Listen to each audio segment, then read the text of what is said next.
Esse caso eu escutei numa entrevista desse empresário. Ele conta que ele veio daquele época da perseguição dos judeus, teve guerras, muitos foram mortos, as famílias, e ele veio criança para cá. E na época, ele lembra que ele, jovenzinho ainda, adolescente, o Estado de São Paulo era o jornal. Eles tinham umas combis que ficavam cheias de jornais e pegavam alguns meninos. Naquela época se fazia isso, vocês, os mais velhos, vão lembrar que era comum isso. Ele parava numa rua e os meninos pegavam os jornais e iam batendo de porta em porta e iam vendendo jornais, entregando jornais.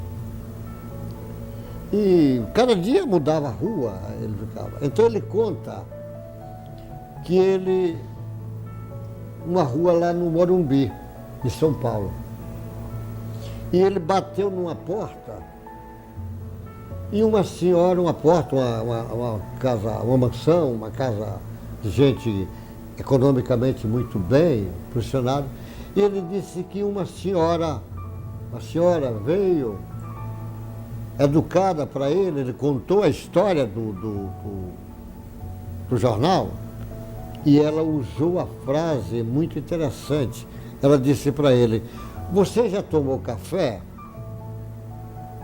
Ele ofereceu o jornal e ela perguntou se ele já tomou café. Ele falou não. Isso era umas 10 horas da manhã. Então ela mandou ele entrar. Entrou. Ele disse, ela preparou uma mesa com muita coisa. As frutas, e pães, e bolacha, e biscoitos, e tanta coisa, e suco, e leite. E ele disse, eu aproveitei e já tomei café, já almocei, já jantei, já fiz tudo ali de uma vez só, porque era muita coisa. E ela sorriu para mim, normal. Eu fui embora. Ele disse, nunca mais eu passei lá naquela rua, naquela casa. E o tempo passou. E eu comecei a tomar um caminho do mundo empresarial e botei uma série de lojas. Ele tinha muitas lojas aí de eletrodomésticos, tinha várias lojas de eletrodomésticos. Era um empresário bem-sucedido. E ele disse que, já velho, de vez em quando vinha a imagem daquela senhora, o pensamento dela, a imagem dela, perguntando para mim, você já tomou café? E ele disse que lembra dela. Naquele dia que lembra dela, ele sai para ajudar alguma instituição. Ele ajuda algumas instituições filantrópicas. Mas naquele dia, ele faz questão daquele dia ir ajudar alguma instituição. A lembrança dela. Quer dizer, o que ela fez foi um ato tão simples, dar o café para uma criança. Um café, o marido dela já devia ter ido para o trabalho, acho que não tinha mais filhos, os filhos também tinham trabalho. Ela estava lá, muita coisa daquela, se não desse, ia até perder. Muitas frutas, muita coisa. Ela apenas deu um café para uma mulher rica, o que é aquilo? Não é nada. Mas para aquele menino ficou uma imagem boa, saudável. Quando ele lembrava dela, ele ia ajudá-la.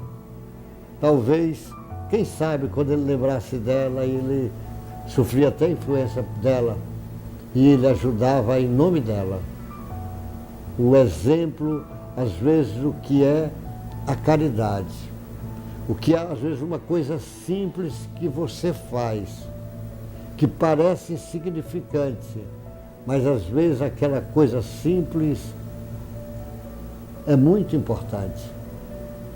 Eu conheço um cidadão que ele era pequeno, a família dele necessitado, e tinha um centro espírita que ajudava ele, ajudava a casa dele, dava uma cesta básica todo mês.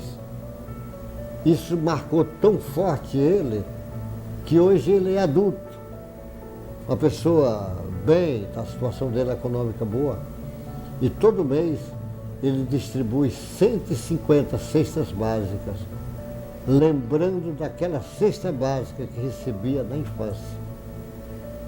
Às vezes, nós não sabemos aonde um gesto de amor, um ato de amor, uma caridade é capaz de nos atingir. Esse caso do Geronço, eu assisti a entrevista dele, mas serve profundamente para as nossas reflexões. Pode ajudar? Ajude. Pode amar? Ame. Pode servir? Sirva. Não perca tempo com coisas lá do passado. Tem que ser como o padre Cícero fazia no fim dos sermões, todo sermão dele ele fazia sempre a mesma coisa. Quem matou, não mate mais. Quem roubou, não roube mais. Quem fez aborto, não faça mais. O que interessa é daqui para frente. Daqui para frente, ame, sirva, aproveite. Às vezes, numa xícara de leite, você pode fazer muita coisa, mais do que você pode imaginar. Deus te guarde, meu irmão, uma boa sorte e até o próximo encontro nosso.